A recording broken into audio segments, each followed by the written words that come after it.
Magandang araw po sa inyong lahat, lalo na sa aking mga kabarya at kapwa kolektor. Sa lahat po ng senior citizen at silent viewer, maging sa mga kaibigan natin dyan, magandang araw po.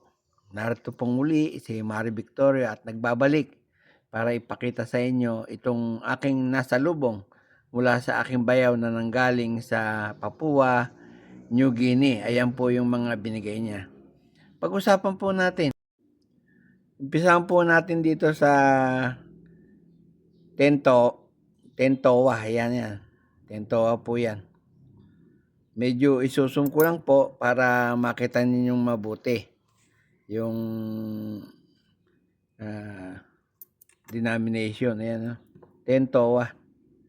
Binigyan po tayo ng aking bayaw ng Tentowa 2. Tapos itong 20 towa.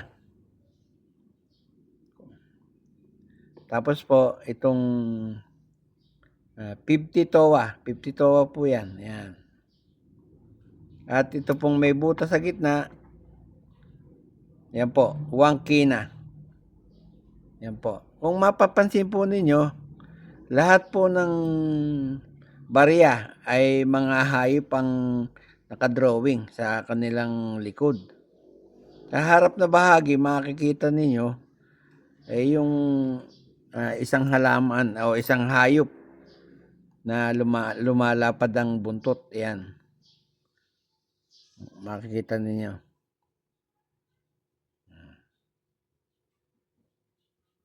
Halos lahat po ng kanilang mga barya ay hayop, kamukha nito, ostrich.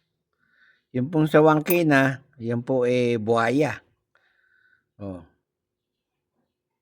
Ito naman po, butterfly.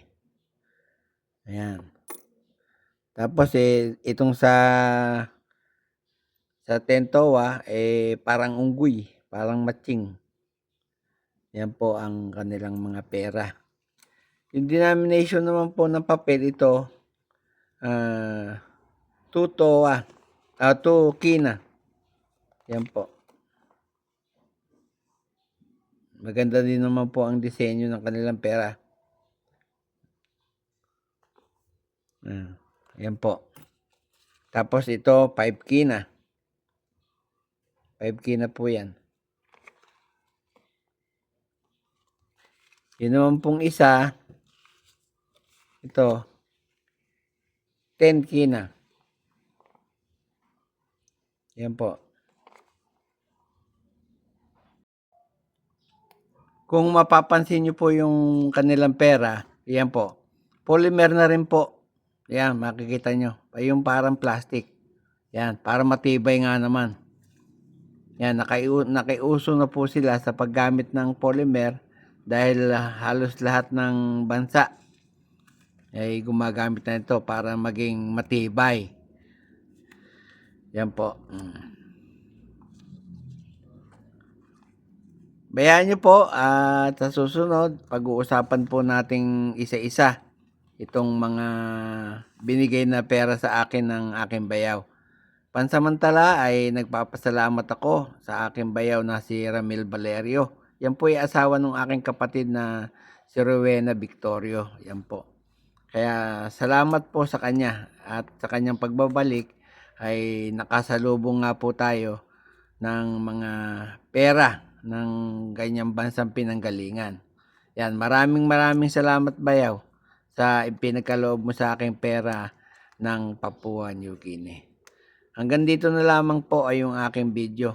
At shoutout po sa lahat ng vlogger na nananatiling nakasubaybay sa aking channel. Bagamat madalang po akong makapag-vlog ngayon dahil sa meron po tayong inaasikaso at nagkaroon na naman po tayo ng kaunting karamdaman.